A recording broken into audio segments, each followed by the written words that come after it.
वर्ग 6वा आहे आणि त्याच्यातला 9वं प्रकरण जे आहे, 9वा पाठ जो आहे तो आहे वारली चित्रकला. मग वारली म्हणजे काय? वारली ही एक आदिवासी जमात आहे आणि आदिवासी जमातीने विकसित केलेली जी चित्रकला आहे त्याला आपण म्हणतो वारली चित्रकला. मग ही कशा पद्धतीची आहे? तुम्ही फोटो इथे पाहत आहात, चित्र पाहत आहात, वेगळेच चित्र तुम्हाला दिसायला लागले. म्हणजे अशी ही वारली चित्रकला आहे. जी आपली चित्रकला आहे ती या वारली चित्रकलेमधून विकसित कशी होत गेली हे ठिकाणी डॉक्टर गोविंद गारे हे लेखक आहेत, त्यांनी सांगितलेलं आहे. जन्म 1939 आणि मृत्यू आहे 2006. व्यासंगी लेखक, संशोधक, विचारवंत आणि साहित्यिक. आदिवासी हा त्यांच्या चिंतनाचा विषय. महाराष्ट्र राज्याचे पुणे येथील आदिवासी सांस्कृतिक संग्रहालयाचे जनक म्हणून त्यांना ओळखले जाते. आदर्श आश्रमशाळा, आदिवासींचा प्रश्न, भारतीय आदिवासी साहित्य आणि संस्कृती इत्यादी लेखन त्यांचं प्रसिद्ध आहे.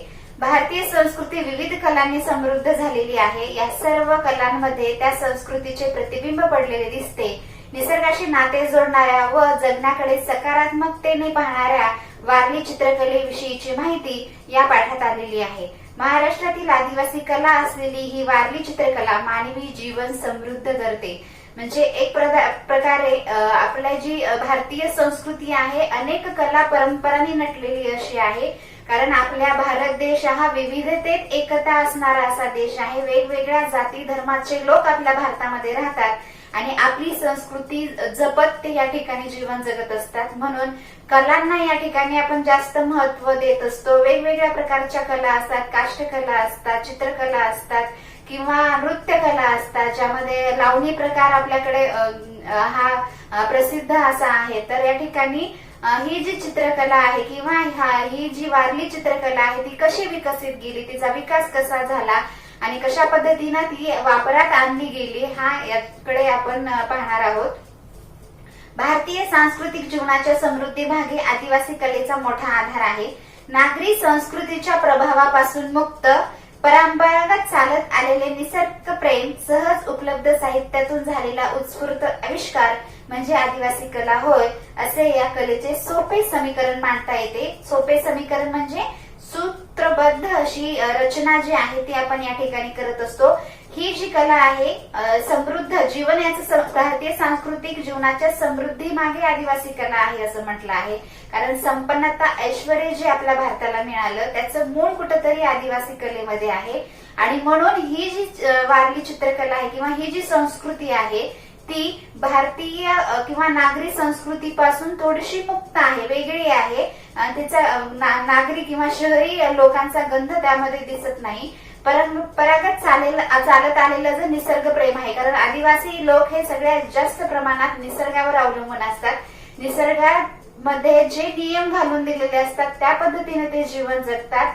मग त्या ठिकाणी आदिवासी कले म्हणजे निसर्ग देवता ते मानत असतात निसर्गाला आणि त्यामुळे मग वेगवेगळे त्या पाऊस खूप प्रमाणात पडत असेल तर वरुण देवतेची पूजा ते करतात.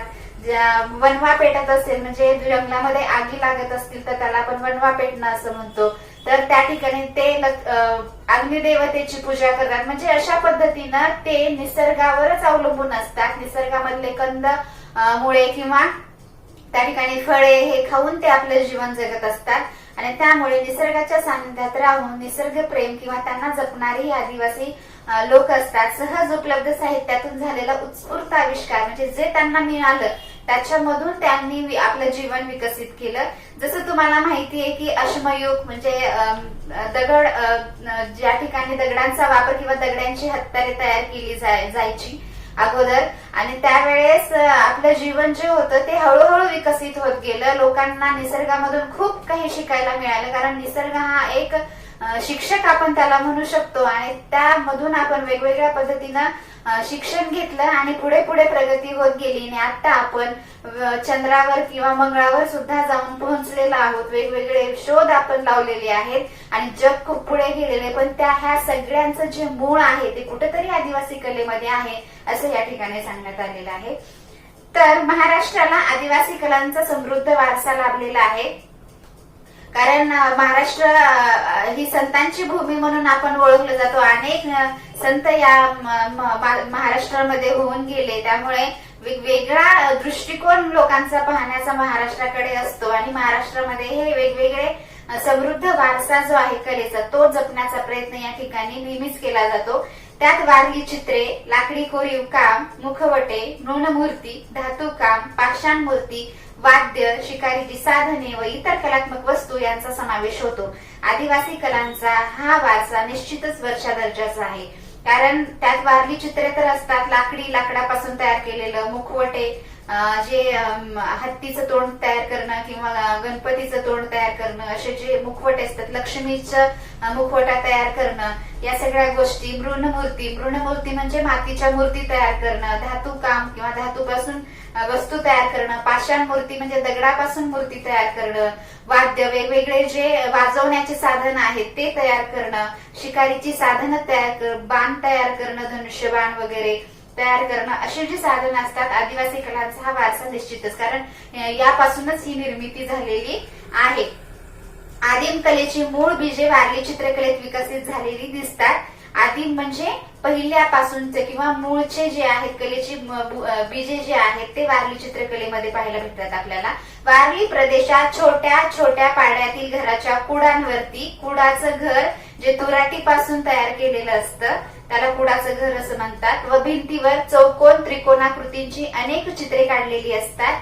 वारली चित्रकलेचा परिपोष संस्कृती, परंपरा व परिसरातील निसर्ग संपत्तीचा आधार घेऊन झालेला आहे. म्हणजे परिपोष म्हणजे काय, वाढ किंवा पोषण जे झालेलं आहे ह्या कलेचं ते या वारली चित्रकलेमधूनच झालेलं आहे. आणि त्यामुळे जे चौकोना त्रिकोणाकृती जे चित्र काढलेली असतात ती सुद्धा कुठे ना कुठे त्याचं मूळ हे कुठे आहे, वारली चित्रकलेमध्ये आहे. त्यामुळेच वारली चित्रकलेत धार्मिक विधी, लग्नविधी, दैनंदिन जीवन व लोकजीवन चितारलेले दिसते. धार्मिक विधी, लग्न समारंभाचं जीवन त्या ठिकाणी चितारलेलं असतं किंवा होम हवन केलेलं, लग्नविधी, लग्नाच्या सोहळ्या वेळेसचे जे प्रसंग असतात त्या प्रसंगाबद्दलचं चित्रण केलेलं असतं. किंवा त्या ठिकाणी दैनंदिन जीवन, पाणी भरणाऱ्या बायका असतील किंवा शेतात जाणारे पुरुष असतील किंवा काम करणाऱ्या बाया असतील, लहान लेकरं खेळणारे असतील, हे सगळं ते आपल्या वारली चित्रकलेमध्ये चित्रित करत असतात. म्हणजे अशा पद्धतीनं लोकजीवन या ठिकाणी चितारलेलं असतं. त्याच पद्धतीनं त्यात आजूबाजूचा परिसर, परिसरातील पशुपक्षी, वृक्षवेली, नदी नाले, डोंगर, पहाड, वने, जंगले, नृत्य, घरदार, शेतीचे हंगाम, शिवार, जत्रा इत्यादी विषयांना धरून भित्तिचित्रे रेखाटलेली दिसतात. भित्तिचित्रे म्हणजे भिंतीवर काढलेली चित्रे, त्याला आपण काय म्हणतो, भित्तिचित्र असं म्हणतो. म्हणजे त्यांनी त्यांचा जो उगम व्हायचा, कारण आजूबाजूला जो परिसर आहे त्या परिसरामध्ये काय घडत आहे नेमकं हे सगळं ते निरीक्षण करायचे त्याचं, आणि ज्या पद्धतीने निरीक्षण करायचं त्याच पद्धतीने ते भिंतीवरती चित्र काढायचे. मग शेतीचे हंगाम असतील, मग त्या ठिकाणी नांगरणी असेल, पेरणी असेल किंवा उफणणी असेल, अशा वेगवेगळ्या प्रकारचे चित्र ते भिंतीवरती काढायचे. मग निसर्गामधले डोंगर आहेत, पहाड आहेत, वने आहेत, जंगले आहेत, त्याच पद्धतीनं पशु पक्षी, वृक्षवेली, डोंगर ह्या सगळ्या गोष्टी ज्या ज्या निसर्गामध्ये त्यांना दिसत होत्या त्या सगळ्या त्यांनी आपल्या भिंतीवरती चित्रित करायचे, आणि त्यामुळे त्याला भित्तिचित्र रेखाटणं असं म्हणतात. वारली चित्रकला समजून घ्यायची झाल्यास वारली लोकांच्या छोट्या छोट्या वस्त्यावर फिरून लोकांना बोलते करावे लागते आणि त्यांच्यातील कला आविष्काराचा शोध घ्यावा लागतो. म्हणजे ही जर चित्रकला खरंच समजून घ्यायची असेल तर आदिवासी लोकांमध्ये जाऊन त्यांना बोलावं लागतं, त्यांना बोलतं करावं लागतं, त्यांच्याकडून सगळी माहिती मिळवून घ्यावी लागते, तेव्हा हे लक्षात येतं. आणि तांदळाच्या पिठात पाणी ओतून त्या द्रवाने बांबूच्या काड्यांनी रंगवलेली पांढरी शुभ्र वारली चित्रे लहान मुलांनी काढलेल्या चित्रासारखी वाटतात, परंतु चित्रांचे आकार मात्र निसर्गातून प्रेरणा घेऊन तयार झालेले असतात. म्हणजे तांदळाचं पीठ जे आहे त्या पिठामध्ये थोडंसं पाणी घालून एक काडी घेऊन त्या काडीने फक्त त्याचे आकार काढायचे, आणि हे आकार जे आहेत ते सगळे ते कुठून शिकत असतात, निसर्गातून. निसर्गामध्ये ज्या ज्या गोष्टी आहेत वेगवेगळ्या आकाराच्या त्याचे आकार घेऊन ते भिंतीवरती काढतात. वारली चित्रातील आकार व रेषा प्रमाणबद्ध नसल्या तरी वारली चित्रकाराच्या निरीक्षणाची व कल्पनाशक्तीची दाद द्यावी लागते. कलेचे कोणतेही शास्त्रशुद्ध शिक्षण या लोकांनी घेतलेले नसताना इतकी अप्रतिम चित्रे त्यांना सुचतात कशी असाही प्रश्न पाहणाऱ्यांच्या मनात निर्माण होतो. आणि रंगाची अतिशय कमी वापर ते करत असतात. म्हणजे प्रमाणबद्ध रीतीने हे चित्र नसतात, नियमानुसार नसतात. जसं आपण चित्र काढत असतो त्याच्यामध्ये प्रमाणबद्धता असते. आखून स्केलनी किंवा मीटर पट्टीने आखून आपण काय करत असतो, चित्र काढत असतो. जेव्हा चित्रकलेची एलिमेंटरी इंटरमिजिएटची परीक्षा असते, काही जणांनी दिली असेल तर ते माहित असेल, तर त्या म्हणजे या ठिकाणी प्रमाणबद्धता नसताना ते जेव्हा चित्र काढतात ते त्यांची कल्पनाशक्ती जी आहे, जे निसर्गातून त्यांनी शिकलेलं आहे तेच त्या ठिकाणी मांडण्याचा प्रयत्न करतात. पण कोणतंही शास्त्रशुद्ध शिक्षण नसताना सुद्धा ती अशा प्रकारची अप्रतिम म्हणजे सुंदर अशी चित्र कशी काढत असतील असा प्रश्न ते चित्र पाहिल्यावरती आपल्या मनात पडतो. तांदळाचे पीठ, गिरू म्हणजे फिटकरी जी असते ती, काजळी, हळद, कुंकू, रंगीत फुले व झाडांचा चीक यांचा उपयोग ते चित्र रंगवण्यासाठी करतात. आणि चित्र काढण्यासाठी साधे रफ स्केच देखील तयार करत नाहीत. सुचतील तसे आकार ते गुंफत जातात. म्हणजे रफ हलक्या हाताने अगोदर चित्र काढायचं, नंतर मग त्याला आउटलाईन करायची, अशा गोष्टी ते करत नाहीत. आणि मग सरळ घेतला आणि काढला असं असतं. मग त्यासाठी वापर कशा कशाचा करतात ते तांदळाचं पीठ वापरतात, गेरू वापरतात, काजळी वापरतात, जे की दिवा लावल्यानंतर ताटावरती त्याच्यावरती आपण उबरट ठेवलं तर त्याच्यावर काजळी निर्माण होते आणि काळा रंग तयार होतो. आणि त्या पद्धतीने मग त्याचा रंग म्हणून चित्र काढण्यासारखी ते करतात. हळद आहे, कुंकू आहे, रंगीत फुले व झाडांचा चीक यांचा उपयोग ते चित्र रंगवण्यासाठी करतात. म्हणजे निसर्गामध्ये ज्या गोष्टी बोलली, हिरवी पानं घेतली त्याच्यापासून हिरवा रंग तयार झाला, लाल फुलं घेतली त्यापासून लाल रंग तयार झाला, पिवळी फुलं घेतली त्याच्यापासून हळद कुंकू अशा पद्धतीने तयार करतात. म्हणजे निसर्गामधून त्या सगळ्या गोष्टी, सगळे रंग स्वतः तयार करून त्या ठिकाणी वापरण्याचा प्रयत्न आणि चित्र काढण्याचा प्रयत्न ते करत असतात. आणि म्हणून त्यांनी रफ स्केच न करता सरळ जसं जमतील तसे ते सुंदर चित्र असे काढतात. आणि तुम्ही पाहत आहात की पुस्तकामध्ये दिलेले आहेत चित्र किती सुंदर दिसतात. रोजच्या जीवनातील त्यांच्या चित्रात त्रिकोण, चौकोन, वर्तुळ हे मूलभूत आकारच असतात.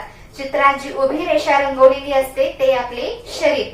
म्हणजे त्रिकोण, चौकोन आणि वर्तुळ हे मूलभूत आकार जे आहेत तेच त्यांच्या चित्रामध्ये असतात. आणि उभी रेषा जी रंगवलेली असते ते आपलं शरीर असतं असं त्या ठिकाणी म्हटलेलं. कारण एक उभी रेषा असते, वर त्याला गोल केलेलं असतं वरच्या दांडीला, आणि खाली दोन रेषा ओढलेल्या असतात म्हणजे त्याचे हात, आणि त्याच्या खाली दोन रेषा ओढलेल्या असतात म्हणजे त्याचे पाय. झालं हे मानवी शरीर तयार, माणूस तयार होतो अशा पद्धतीनं. म्हणजे त्यांच्या चित्रातील झाडे पहा. वारली चित्रकार ही झाडे रंगवताना नेहमीच मुळा व कडून वर शेंड्यापर्यंत रंगवतो. अगदी सहजपणे त्यातून झाड वर उगवण्याची भावना प्रकट होते. अन्य चित्रकार झाड काढताना त्याच्या नेमके उलट म्हणजे वरून खाली रेषा काढतात. वारली लोकांच्या मते खाली भूमीकडे जाणारे म्हणजे मृत्यूकडे नेणारे नकारार्थी जीवन असते, तर भूमीतून वर उगवणारे म्हणजे जीवनाचा विकास करणारे उद्योन्मुख जीवन असते. म्हणजे बघा त्यांचा दृष्टिकोन किती, म्हणजे आपल्यापेक्षा शिकलेल्या माणसापेक्षा सुद्धा उच्च प्रतीचा असा त्यांचा दृष्टिकोन असतो. ते कधीही झाड काढते वेळेस वरून खाली काढत नाही, तर खालून वरपर्यंत काढत जातात. खालून वरपर्यंत अशा फांद्या काढत जातात, जेणेकरून आपल्या जीवनामध्ये प्रगती व्हावी, विकास व्हावा आपला. आणि त्यामुळे ते उद्योन्मुख जीवन किंवा विकासाकडे जाणारं जीवन, प्रगतीकडे जाणारं जीवन ते काढत असतात. आणि त्या चित्रांमधून लक्षात येतं की त्यांचा हा सकारात्मक दृष्टिकोन दुसऱ्यांना काहीतरी देऊन जात असतो. लग्न प्रसंगी झोपडा रंगवताना आधी चौक काढला जातो. धार्मिक दृष्ट्या या चित्राला खूप मान दिला जातो. भित्तीचित्रे चितारणाऱ्या स्त्रियांना धवलेरी असे म्हणतात. म्हणजे भिंतीवरचं चित्र काढणाऱ्या ज्या स्त्रिया असतात, ज्यांना पाचारण केलं जातं किंवा बोलावलं जातं. आपल्याकडे सुद्धा लग्न प्रसंगाच्या वेळेला आपण आपलं आडनाव लिहित असतो. हे परिवार आपले सहर्ष स्वागत करीत आहेत असं लिहितो आपण. शुभ मंगल असं लिहित असतो. किंवा एक सनई किंवा बँडबाजी आपण काढत असतो. त्याच पद्धतीने एखादी कुंडी आणि त्याच्यामध्ये झाड आपण काढत असतो. म्हणजे अशा पद्धतीनं वेगवेगळे हळद कुंकू असं काढलं जातं. एखाद्या स्त्रीचं चित्र आपण नमस्कार केलेलं काढत असतो. म्हणजे ही एक प्रथा आहे. म्हणजे ही कुठून आलं मग, हे आदिवासी जमातीपासून हे आपल्यापर्यंत विकसित झालेलं आहे. आणि म्हणून ह्या लग्न प्रसंगामध्ये मात्र चौक काढणं किंवा धार्मिक दृष्ट्या ह्या गोष्टी सगळ्या लक्षात घेतल्या जातात. त्यांना कोणत्याही गावात पाचारण केले जाते. लग्नाच्या आदल्या दिवशी मांडव असतो, त्या दिवशीही भित्तिचित्रे चितारण्याचे काम केले जाते. आपल्याकडेही मांडव घातला जातो. 7-8 स्त्रिया मिळून हे चित्रण पूर्ण करतात. म्हणजे 7-8 स्त्रिया ह्या चित्रणासाठी लागत असतात आणि त्या वेळेस हे चित्रण भिंतीवरती केलं जातं. वारली संस्कृती भित्तिचित्रातील रेषाकृतींना आगळे वेगळे महत्व असते. वारली चित्रकार भौमितिक आकाराची चित्रे काढत असतात. चंद्राच्या गरगरीत वाटोळ्या आकारातून त्याने गोल घेतला.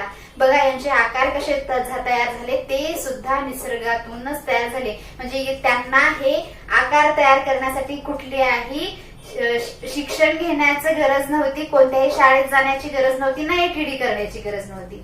तर निसर्गामध्ये जे काही त्यांना दिसलं ते त्यांनी त्या ठिकाणी घेतलं. तर चंद्रापासून त्यांनी काय घेतला, गोल घेतला. त्याच पद्धतीनं पानांच्या आकारातून त्याने त्रिकोण, अंडाकृती आकार घेतले आणि पाकळ्या आणि फांद्यांच्या आकारातून बाक आणि वळणे घेतली त्यांनी. आणि चंद्रकला व इंद्रधनुष्य यातून त्याने कमान व अर्धवर्तुळ पाहिले आणि पक्ष्यांच्या भराऱ्या व माशांच्या पोहण्याच्या निरीक्षणाने समांतर व उभे आडवे रेषांचे आकार तो शिकला. म्हणजे जवळजवळ असलेले 5 तारे पाहताना ते एखाद्या रेषेने जोडले गेल्याचा आभास निर्माण होऊन त्याला पंचकोन मिळाला. अनेक आश्चर्यकारक आकार व रचनांची प्रेरणा अशीच त्याला साध्या साध्या रेषा आणि वळणे यांच्या अवलोकनातून मिळाली. निसर्गाने सृष्टीला समजून घेण्याची व ती चित्राकृतीतून प्रकट करण्याची त्यांची ही कला विचार करण्यासारखी आहे. म्हणजे या ठिकाणी जे निसर्गामध्ये त्यांना दिसलं, जे आकार त्यांना दिसले, त्या पद्धतीने त्यांनी त्या आकारांचं वेगवेगळ्या पद्धतीनं वापर त्या ठिकाणी केला. मग चंद्रकला कशाला म्हणतात, ज्या चंद्राच्या वेगवेगळ्या स्थिती असतात त्याला आपण चंद्रकला असं म्हणतो. म्हणजे पौर्णिमेला चंद्र पूर्ण उगवलेला असतो, नंतर त्याचा आकार हळूहळू कमी होत जातो. त्या ज्या चंद्राच्या कला आहेत, एक कोर तयार होईपर्यंत ज्या आकार असतो त्या पद्धतीने त्यांनी बाक आणि वळणे त्यापासून तयार केली, किंवा कमान किंवा अर्धवर्तुळ चंद्रकलेपासून किंवा इंद्रधनुष्यापासून कमान या पद्धतीनं अर्धवर्तुळ या पद्धतीनं तयार करण्यात आलं. आणि उभे आडवे रेषांचे आकार तो शिकला, समांतर रेषा. मग जे आकार आहेत रेषांचे त्या पद्धतीनं तो माशांच्या पोहण्यावरून मासा जर असा पोहू लागला तर वेळ म्हणजे सापाच्या गतीनं तो तिरकस जी रेषा असते त्या पद्धतीनं तो रेषा काढू लागला. म्हणजे समांतर किंवा आपण जे भराऱ्या मारतो किंवा पक्षी जे भराऱ्या मारतात आकाशामध्ये ते समांतर रीतीने कसे जातात, तर यामध्ये त्यापासून त्यांनी समांतर रेषा निरीक्षणामधून त्यांनी केली आणि त्या पद्धतीने ते मग ह्यामध्ये भित्तीवरती ते चित्र रेखाटू लागले. म्हणजे अशा पद्धतीने ह्या सगळ्या गोष्टी आश्चर्यकारक आहेत आपल्याला जाणून घेणं, की मग ह्या सगळ्या गोष्टींचा उगम जर कुठं झाला असेल तर तो आदिवासी कलेमध्ये झालेला आहे.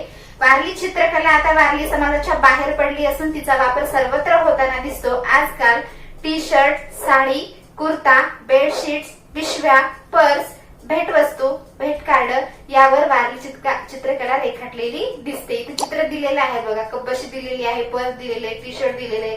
तर अशा किंवा आपल्या घरामध्ये दूध पिण्याचा आपला कप असतो त्या कपावरती असेल.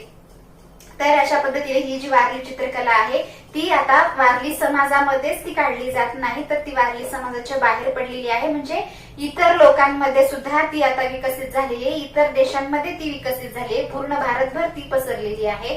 त्यामुळे टी शर्ट असेल, साडी असेल, साडीवरती त्या आपण तुम्ही कधी पाहिलं असेल की लग्न समारंभ जी आहे त्या पद्धतीने त्या ह्याच्यावरती किंवा दांडिया खेळणाऱ्या मुली असतात साडीवरती किंवा ड्रेसवरती, किंवा डोली असते नवरीची ती घेऊन जाते वेळेस असतं, किंवा पाण्याची घागर घेऊन बायका पाण्याला जात आहेत, अशा साडीवरती किंवा ड्रेसवरती सुद्धा डिझाईन तुम्ही कधी पाहिली असेल तर ही वारली चित्रकला असते. म्हणजे या ठिकाणी घराच्या भिंती, घराची अंतर्गत सजावट यासाठी देखील वारली चित्रकलेचा मोठ्या प्रमाणावर वापर होताना दिसतो. वारली चित्रकलेमुळे महाराष्ट्राची मोहर देशभरातच नव्हे तर परदेशातही उमटलेली आहे.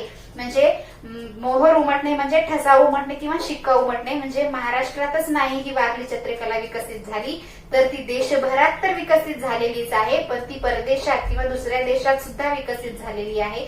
म्हणजे या आदिवासी कलेचा विकास हा खूप मोठ्या प्रमाणात होऊ लागलेला आहे आणि वेगवेगळ्या ठिकाणी याचं काम होत आहे आणि वेगवेगळ्या ठिकाणी यांची चित्र काढली जात आहेत. अशा पद्धतीनं ही आदिवासी कला जी आहे ती विकसित झालेली आहे, तिचा विकास झालेला आहे आणि तिचा परिपोष झालेला आहे. म्हणून आदिवासी कला आता महाराष्ट्राचीच राहिली नाही तर ती परदेशात सुद्धा विकसित झालेली आहे.